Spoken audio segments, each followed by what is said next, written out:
Hello again, everyone, and welcome back to Reddit Aliens. I'm John. Thank you, as always, for being here. Topic near and dear to my heart? Let's go.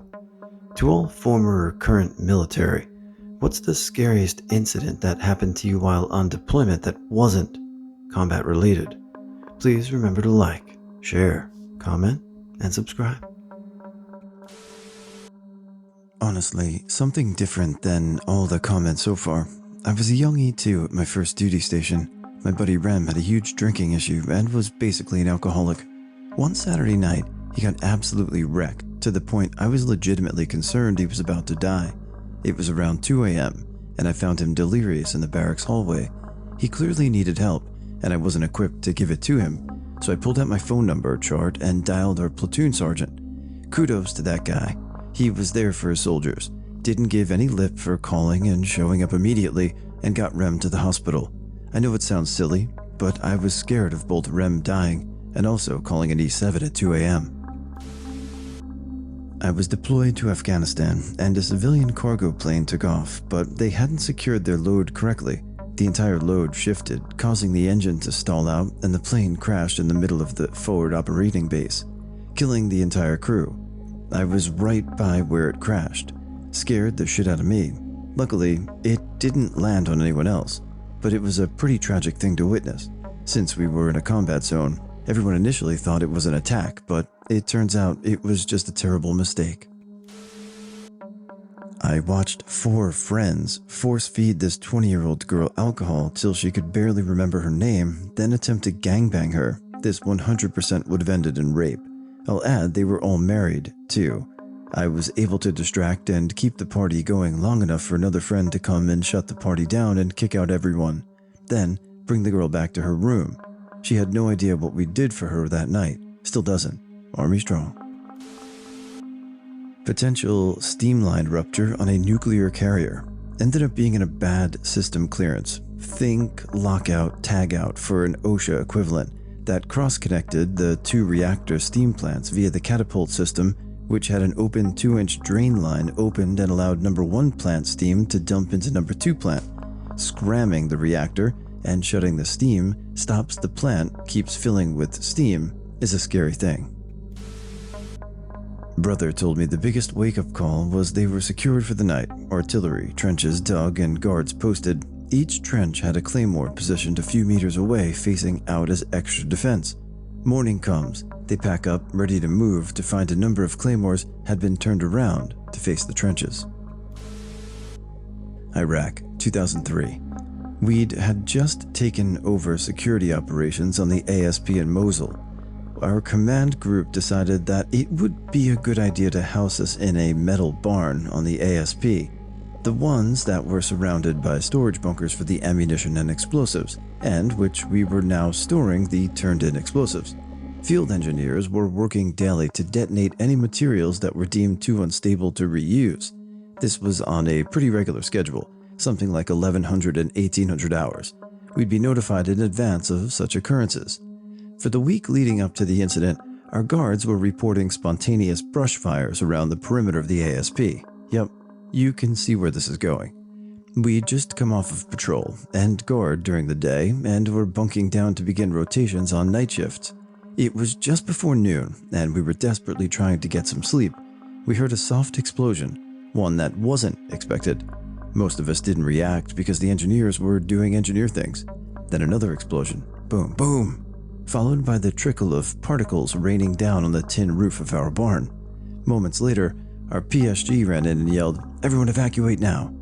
We all, with a quickness, gathered our sensitive items, most of us had them dummy corded to us anyway, threw on our plate carriers and Kevlars, and leapt into vehicles. I was the driver of one of those vehicles. We were driving out while explosions are happening all around us, to include within a few feet at times. Eventually, we safely made it out of the area and the arty field a couple of clicks away. Over the next 12 hours, that ASP, which just prior was considered the second largest ASP in the world, exploded. Afterwards, as we examined the debris, it looked very much like another planet, or what you'd expect after a raging fire ripped through an area. That was one of many close calls with death, that deployment. Pretty wild how you can downplay something that would otherwise raise concern because you're used to a routine, but when something breaks that routine, it clicks right in. So, pretty wild and military intelligence right there. In the Persian Gulf in 1988 or 89, Iran and Iraq were at war. Mines had broken loose and were floating around. Lookout spotted one and we went into general quarters. My station was in the bow. I remember thinking if we hit one, I'm going to have just enough time to register what happened before I die. Autumn 1986 during the Cold War. I was deployed on the island of Anholt in Kattegat, Denmark. This was the time of frequent Soviet submarine incursions into neighboring Sweden. A few weeks earlier, a German World War II submarine had just been found. I think it is in Liverpool now. There were a lot of speculations on what was on board that submarine. Suddenly, one day a Soviet merchant vessel showed up on the exact location of the submarine and lay still for 2 days. The next evening, it moved into a position a couple of nautical miles of the island where I was deployed. We were very few soldiers, naval radar operators on the site. The lieutenant wanted me to do a patrol of the shoreline close to the vessel.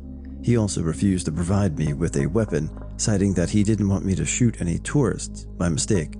So, 19 years old, I did a single-person patrol of the area, armed with my bare hands. All the time fearing being jumped by Soviet frogmen. I was shit scared. What I can't explain today is why I actually did the patrol instead of just refusing, or hide close to base and claim that I had done the patrol. Fortunately, nothing happened. Visualize this. Iraqis are using a pumper truck to transfer 10,000 gallons of gasoline from a disabled fuel tanker trailer to a good trailer. Both of the tractor trailers are parked side by side, with the pumper at the back of them. Their pumper has shitty, dry, rotted hoses. The pumper also is giving off sparks. One of those dry, rotted hoses bursts, spilling a dozen gallons of gasoline all over the work area. No attempt is made to clean it up. The hose is replaced and pumping resumes. A spark flies off of the pumper and ignites the gasoline, which immediately starts a large fire at the back of the tractor trailers, which, to reiterate, contain 10,000 gallons of gasoline. I'm standing at the front of the tractor trailers at the time. I was in Navy Medical SEPS in Great Lakes with a back injury. For those who aren't in the know, they put everybody who either got injured or went crazy in the same pod, so it's already absolutely bonkers in there because there are some legit crazy people you wonder how they even made it to RTC in the first place. Well, apparently a couple months before I got there, somebody hung themselves in the head. You could actually see the bar bent down where they did it. Well, my first night in SEPS was right outside the head, which had been blocked off with tape and a big filing cabinet. Randomly in the middle of the night, you'd hear flushing coming out of the room. I'm not a big believer in the paranormal or anything like that, but when you're trapped in a glorified loony bin and you're hearing flushing coming from a room somebody died in recently that nobody can get into, it puts some scary thoughts into your head. I was on a patrol base in Afghanistan in 2009. There was a Romanian outpost a couple miles down the road from us. Their policy for when they found IEDs was to blow them up in place. Well, one night they found one at like 3 in the morning while we were all dead asleep, and it must have been pretty big, because it was the loudest effing thing I've ever heard in my life and shook the whole patrol base like a small earthquake. I think that's the closest I've come to seeing a tent full of guys shit their pants simultaneously. LOL. We've received legit intelligence that the enemy was planning to tunnel into our FOB. We didn't know if it was for an attack or just to lay some bombs and blow them. So we dug out trenches and laid out claymores and placed a whole extra guard duty to patrol the interior and basically stag on the likely places they would emerge from their tunnels. A couple weeks of paranoia until the intelligence guys told us it basically wasn't going to happen and we could finally get some sleep. This would almost seem like something brass would do to kind of keep you guys sharp on deployment, or maybe they're just bored and wanted you to do some PT that wasn't actual running or weightlifting, or, tunnel rats.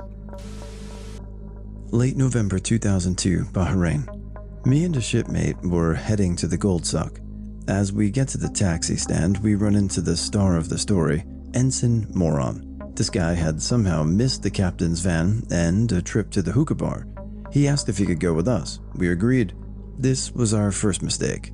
We get to the suck and found a small shop open. It was Ramadan, and there weren't many that were still open. After negotiations, we secured many pieces of jewelry. My buddy had purchased a ring and a stone. We just had to wait for them to set them. We quickly got bored in the shop and decided to explore a bit. This was our second mistake. We started walking down the main road. Somehow, Ensign Moron took the lead. We followed him and ended up in some sketchy-looking market. We weren't too worried until he took the next corner. When we rounded behind him, we saw that a street that just screamed nope. Dark, dirty, and unfriendly-looking people in doorways. We quickly caught up and found our way back to the main road. He could not lead us anymore, we decided. Then we heard the words, "Oh, cool, look at that." With the hairs raising on the back of our necks, we turned to see him entering a shop. Dear readers, let me paint for you a picture of what I saw. The first was a shirt bearing the visage of Osama bin Laden, a pro-Bin Laden shirt. Next to it was a similar Saddam Hussein shirt. We ran to the door. I told my buddy to keep it open as I entered. I was the ensign blissfully browsing as the angriest man I've ever seen in my life came up behind him. The man saw me and froze. Out of the corner of my eye, I saw another man coming from a back room. He froze when he saw me as well. If looks could kill, the first guy would have combusted me. Keeping me back to the door and maintaining eye contact with the man, I said, "Sir, we need to leave."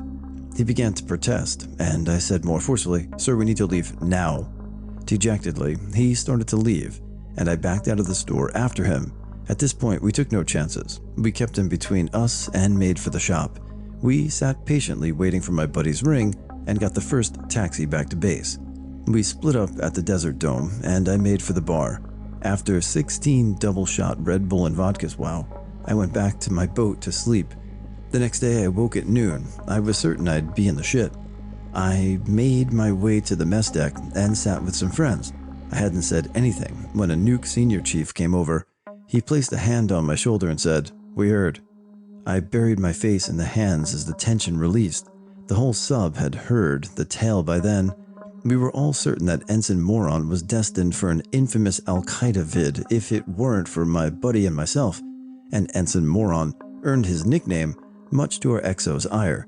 He'd only been on our sub for 5 weeks, but he proved that over the next few months that it was an apt and well-deserved nickname. TL, Doctor, dumb officer got kidnapped by going where he wasn't supposed to go. I was walking back from the showers to our little compound around 10 to 11 p.m. As I passed a trash can, something jumped and made a bunch of noise. All I could do in that moment was let out a very concerned whoo and freeze. Then I started laughing like a madman all the way back to my chew. We went through training for all kind of shit. Never went over what to do when you hear a scary noise in the dark though. My dad, who was doing the mandatory serving for the Romanian military under Cascau, told me this story recently. He was chilling with his buddy in a radio station, was patrolling there I think. One of the soldiers there came in the room jokingly waving his AK around and put the barrel next to his buddy's head and fired, not knowing if it was loaded. Keep in mind, my dad was right next to his buddy's head, and luckily the bullet didn't hit him as well. Shit show ensued, and the guy got sent to prison for friendly fire. In 2011, while off the coast of Japan, my ship was exposed to elevated levels of radiation from the damaged Fukushima nuclear power plant. I was part of the team that specifically told leadership not to run the desalination equipment converting salt water to fresh for consumption aboard the ship, among other things, drinking and cooking water, showers, etc., and yet they ran it anyway. Personally witnessed a Geiger counter registering high readings and the air blowing out of the ventilation system during routine tests. The Navy insisted the entire time that we were in no danger as long as we washed our hands, made us sign paperwork stating that we can never sue. Punishment for refusing to sign was court-martial. I'm fine 13 years later, but who knows? Still waiting on my superpowers to develop. Hope that's it. Well, that is just crazy and terrible and completely unsurprising to me. I'm sorry, and I hope it is superpowers and nothing bad. I'm still waiting for my superpowers from the anthrax vaccine 23 years ago. I'm not ex-military, but I was in Iraq for a military project. Between meetings at the Ministry of Defense, our hosts wanted to show us some culture. They took us to this huge Shia mosque, which was way outside of the green zone. It's just me and a guy on the same project, and he's every bit as white and non-Arabic speaking as I am. We stand out even more because we're wearing suits, so obviously we must be someone important. We head out to the mosque in a 3-car armored convoy. Our security detail is equipped with rifles and pistols. We get to the mosque and rocket down this esplanade. I have no idea how fast we were actually going, but there are pedestrians all over the place. This is when the nerves start to ratchet up because we thought we were going to run someone over. We stop several hundred yards from the mosque entrance and our guide comes up to our car. Our security detail stays with the convoy as we head to the entrance. I ask why. The answer is they can't take the weapons into the mosque. Fair enough, but maybe y'all know some hand-to-hand combat methods that might come in handy in a pinch? I guess their hands were weapons too, so they stayed behind.